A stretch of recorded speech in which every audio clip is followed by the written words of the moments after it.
This video is brought to you by Ground News. On Friday, Israel hit Iran with a wave of airstrikes aimed at crippling Iran's nuclear program, in what was a major escalation of what had been a shadow war between the two countries, and amounts to the most significant attack that Iran has faced since the 1980s. The Israeli attack comes just days before Iran and the US, which had been urging Israel not to strike Iran, were due to meet for another round of nuclear negotiations. So in this video, we're going to explain Israel's attack on Iran, why Netanyahu has chosen to act now, and what might happen next.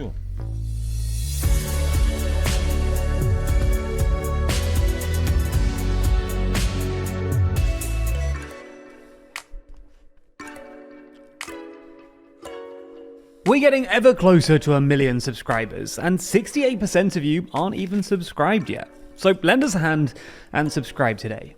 So, how did the attack play out? Early on Friday morning, Israel launched a major attack on Iran using some 200 fighter jets, according to the Israeli military, which said it targeted Iranian nuclear and military facilities, hitting some That looks like the most basic living block. That's a nuclear facility? 100 targets across the country. The capital, Tehran, was hit by multiple Israeli strikes, including one which hit the headquarters of the Revolutionary Guard Corps, and others hitting multiple residential buildings and military complexes. This news set is for children and it's horrendous, and it's biased. Permaban, instant permaban. I'm not doing this anymore. In the city of Natanz, Israeli strikes hit Iran's main nuclear enrichment facility, and explosions were also reported in the cities of Tabriz and Kermanshah. Iran has confirmed the deaths of IRGC Commander-in-Chief Hossein Salami and Army Chief of Staff Mohammad Bagheri, and Iranian state media. The problem with something like this is that if you are Iran in this moment, you have to retaliate. Because if not, you're a fucking bitch, right? You look like a big bitch, Alter. Salami? How is that funny? The problem is, if you have to retaliate, but you have nothing to retaliate with, boy, are you going to be in trouble. Media reports that 6 nuclear scientists have been killed. Israeli Prime Minister Benjamin Netanyahu publicly announced the military operation, named Rising Lion, on Friday morning, saying it would, quote, roll back the Iranian threat to Israel's very survival, and adding that the operation will continue for as many days as it takes to remove this threat. The strikes represent the most significant attack on Iran since its war with Iraq in the 1980s. Iran's supreme leader, Ayatollah Ali Khamenei, said Israel would receive a bitter fate for itself, and the Israeli military said that Iran had retaliated by launching more than 100 drones at Israel, which it was working to intercept. Both Iran and Israel... That's the thing though. Yo, we gotta retaliate. What do we have? 100 drones? You think that's gonna stop it? Israel, I think, Iron Dome shit? Sent 100 drones. Okay. What? What happened? They intercepted all the drones? Just post on social media, we're gonna retaliate hard. Very hard. I'll figure something out. Get me to the bunker. Okay, thank you. And countries in between them, like Iraq and Jordan, have closed their airspaces as they anticipate potential escalation. The United States, which was set for a 6th round of nuclear talks with Iran in Oman on Sunday, has said that it played no part in Israel's attack, and warned Iran against any retaliation against US positions in the region, though the US did acknowledge that it knew the attack was coming. The international reaction has been full of statements of alarm. Merz says, we reaffirm that Israel has the right to defend its existence and the security of citizens. We call on both sides. Yeah, man, might as well just not fucking tweet then. Please stop, guys. Just shut up. Just don't tweet. Concern and condemnation of the military escalation, as well as calls for restraint. So why has Israel done this, and why now? Well, Israel has always worried about Iran getting a nuclear weapon, and it would have been spooked by the International Atomic Energy Agency's ruling on Thursday declaring Iran in breach of its non-proliferation obligations, following a report last week criticizing Iran's general lack of cooperation, and saying it had enough near-weapons-grade uranium to build a bomb. Things also won't have been helped by Iran's recent announcement that it had decided to build a new enrichment facility, although we should mention that any new facility would take years to build. But this doesn't really explain why Israel has decided to strike now. After all, Iran has had weapons-grade or near-weapons-grade uranium for at least a decade now. As we see it, there are at least 3 reasons why Israel struck now. First, Iran's proxy network has been weakened by Israel's campaigns in Gaza and Lebanon, and Israel is no longer as worried about Israel is so small and they're fucking all of this shit up. Retaliation via Iran's proxies, like Hamas, the Houthis or Hezbollah, as it once was. 10 minutes before this attack, I was talking with my grandma. Promised her I'll be back to see her. She's very sick. I even have a ticket for July. 10 minutes after they attacked, my ticket got cancelled. Oh, like in Israel or what?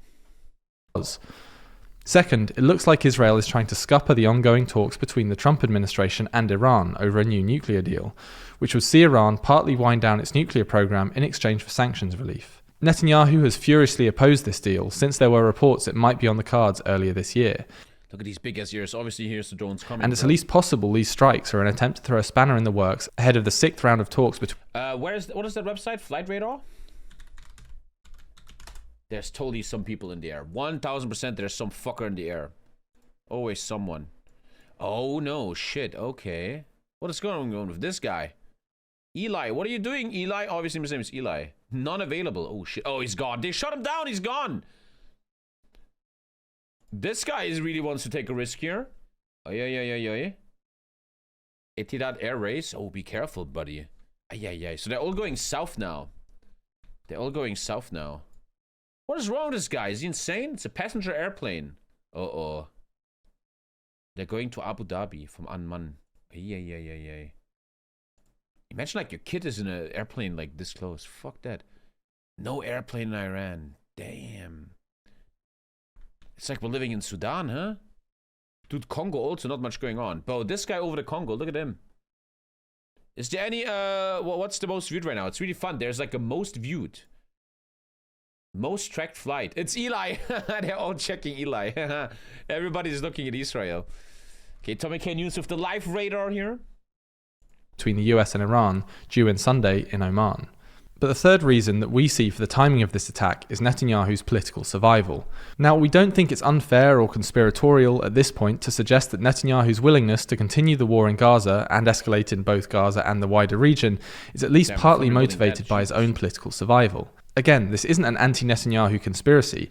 It's actually something that the majority of Israelis now believe, with the latest Channel 12 poll finding that a majority of all Israelis, 55%, believe Netanyahu's primary focus at the moment is his own political survival, and only a third saying it's about getting the hostages back. Netanyahu was running out of space to escalate in Gaza. The Strip can't really be destroyed any further, and international outrage at the IDF's treatment of Palestinians is escalating. So it looks like he's instead decided to turn his sights on Iran in an attempt to keep Israel at war for as long as possible, and therefore delaying elections. Netanyahu... Is that sometimes crazy that if that's true, once again, I talk about this all the time on the stream, how a single man can have so much impact. Imagine that's true, we don't know the full truth, but if that's true, right, just because you want to be elected, you fucking risk massive war?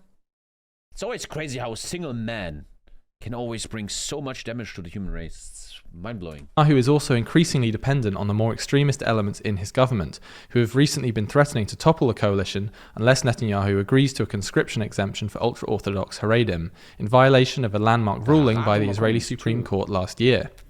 It's also worth noting that these strikes come just a day or so after senior Iranian officials claimed that Iranian intelligence had obtained leaked documents revealing secrets about Israel's nuclear weapons program and regional espionage network, as well as personal information about Prime Minister Benjamin Netanyahu and his political rivals relating to their alleged involvement in blackmail and criminal activity. While these reports haven't yet been verified, they might have spooked Netanyahu, who might have decided that war with Iran is his best bet of stopping these leaks from getting out. So, what happens next? Well, at time of writing, there are reports that Iran has retaliated with roughly 100 drones, and both Israel and Iran are promising further strikes in What a complete fireworks show over the Middle East. The coming days. But perhaps the big question here is how the US IDF responds. in Gaza, instant ban. Fucking completely retarded, buddy. Also just completely fucking gone in the head. Let me check something. What's the current news? Trump made his first major comments on the attack in a Truth Social post on Friday, saying that he gave all of this is making the oil prices go up internationally. Iran chance after chance to make a deal, and had warned them of what might happen. Did you guys hear how that Indian airplane crashed and a single guy survived that? How do you fucking survive that? How? If they didn't. In the post, he urged Iran to agree to a nuclear deal before there is nothing left, indicating that subsequent Israeli attacks will be, quote, even more brutal, which suggests he is either unwilling or unable to restrain Israel from further attacks. But given Trump's public opposition think he to an jumped out the Israeli door. I don't strike believe on that. Iran, and the fact that as recently as Thursday believe he that. warned that such an attack could, quote, blow the chances of a deal, it will be interesting to see how much damage Netanyahu's... Well, actually, though, if you're kind of all in, if you're like, okay, we're gonna die, cool, open the door so at least we could maybe jump. apparent defiance does to the US-Israel relationship going forwards. Couldn't that, I have weird thoughts, couldn't the guy who survived the crash now sue for millions of damages? If you want to know more about this topic, there's plenty of other outlets reporting about Okay, this on... well, that's currently what's going on. That's what we have right now. There's no more information at the moment. One thing I've learned lately is when someone attacks someone, it always takes a while until the counterattack comes. It's not always instant. She slipped through my fingers like sand. Heard that she had a man. Now I'm just sitting here sad. Oh well, ship sail. She slipped through my fingers like sand.